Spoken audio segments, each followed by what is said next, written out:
عبداللہ بن عتبہ سے روایت ہے، انہوں نے کہا کہ میں حضرت عائشہ رضی اللہ تعالی عنہ کی خدمت میں حاضر ہوا اور کہا کاش رسول اللہ صلی اللہ علیہ وسلم کی بیماری کی حالت آپ ہم سے بیان کرتیں تو اچھا ہوتا۔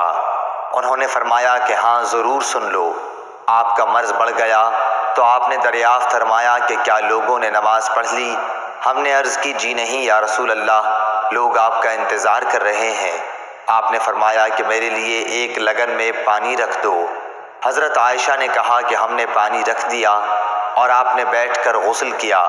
پھر آپ اٹھنے لگے لیکن آپ بے ہوش ہو گئے۔ جب ہوش ہوا تو پھر آپ نے پوچھا کہ کیا لوگوں نے نماز پڑھ لی ہے؟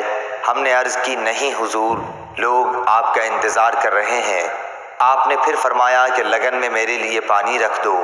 حضرت عائشہ رضی اللہ تعالی عنہا فرماتی ہیں کہ ہم نے پھر پانی رکھ دیا اور آپ نے بیٹھ کر غسل فرمایا، پھر اٹھنے کی کوشش کی لیکن دوبارہ پھر آپ بے ہوش ہو گئے۔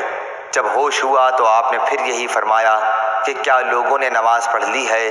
ہم نے عرض کی کہ نہیں یا رسول اللہ، لوگ آپ کا انتظار کر رہے ہیں۔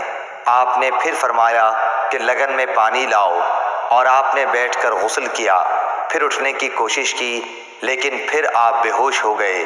پھر جب ہوش ہوا تو آپ نے پوچھا کہ کیا لوگوں نے نماز پڑھ لی ہے؟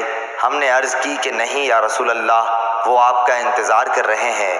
لوگ مسجد میں عشاء کی نماز کے لیے بیٹھے ہوئے نبی کریم صلی اللہ علیہ وسلم کا انتظار کر رہے تھے۔ آخر آپ نے حضرت ابو بکر رضی اللہ تعالیٰ عنہ کے پاس آدمی بھیجا اور حکم فرمایا کہ وہ نماز پڑھا دیں۔ بھیجے ہوئے شخص نے آ کر کہا کہ رسول اللہ صلی اللہ علیہ وسلم نے آپ کو نماز پڑھانے کے لیے حکم فرمایا ہے۔ ابو بکر رضی اللہ تعالیٰ عنہ بڑے نرم دل انسان تھے۔ انہوں نے حضرت عمر رضی اللہ تعالیٰ عنہ سے کہا کہ تم نماز پڑھاؤ، لیکن حضرت عمر رضی اللہ تعالیٰ عنہ نے جواب دیا کہ آپ اس کے زیادہ حقدار ہیں۔ آخر بیماری کے دنوں میں حضرت ابو بکر رضی اللہ تعالیٰ عنہ نماز پڑھاتے رہے۔ پھر جب نبی کریم صلی اللہ علیہ وسلم کو مزاج کچھ ہلکا معلوم ہوا تو دو مردوں کا سہارا لے کر، جن میں ایک حضرت عباس رضی اللہ تعالیٰ عنہ تھے، ظہر کی نماز کے لیے گھر سے باہر تشریف لائے اور ابو بکر رضی اللہ تعالیٰ عنہ نماز پڑھا رہے تھے۔ جب انہوں نے حضور صلی اللہ علیہ وسلم کو دیکھا تو پیچھے ہٹنا چاہا، لیکن نبی صلی اللہ علیہ وسلم نے اشارے سے انہیں روکا کہ پیچھے نہ ہٹو۔ پھر آپ نے ان دونوں مردوں سے فرمایا کہ مجھے ابو بکر کے بازوؤں میں بٹھا دو۔ چنانچہ دونوں نے آپ کو ابو بکر رضی اللہ تعالیٰ عنہ کے بازو میں بٹھا دیا۔ راوی نے کہا کہ ابو بکر رضی اللہ تعالیٰ عنہ نماز میں نبی صلی اللہ علیہ وسلم کی پیروی کر رہے تھے اور لوگ ابو بکر رضی اللہ تعالیٰ عنہ کی نماز کی پیروی کر رہے تھے۔ نبی کریم صلی اللہ علیہ وسلم بیٹھے بیٹھے نماز پڑھ رہے تھے۔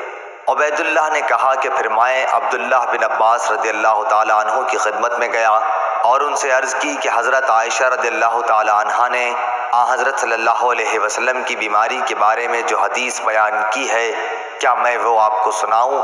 انہوں نے فرمایا کہ ضرور سناؤ۔ میں نے یہ حدیث ان کو سنا دی۔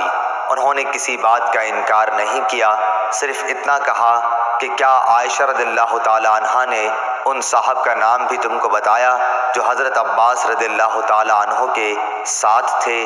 میں نے کہا نہیں۔ آپ نے فرمایا کہ وہ حضرت علی رضی اللہ تعالیٰ عنہ تھے۔ صحیح بخاری حدیث نمبر 687۔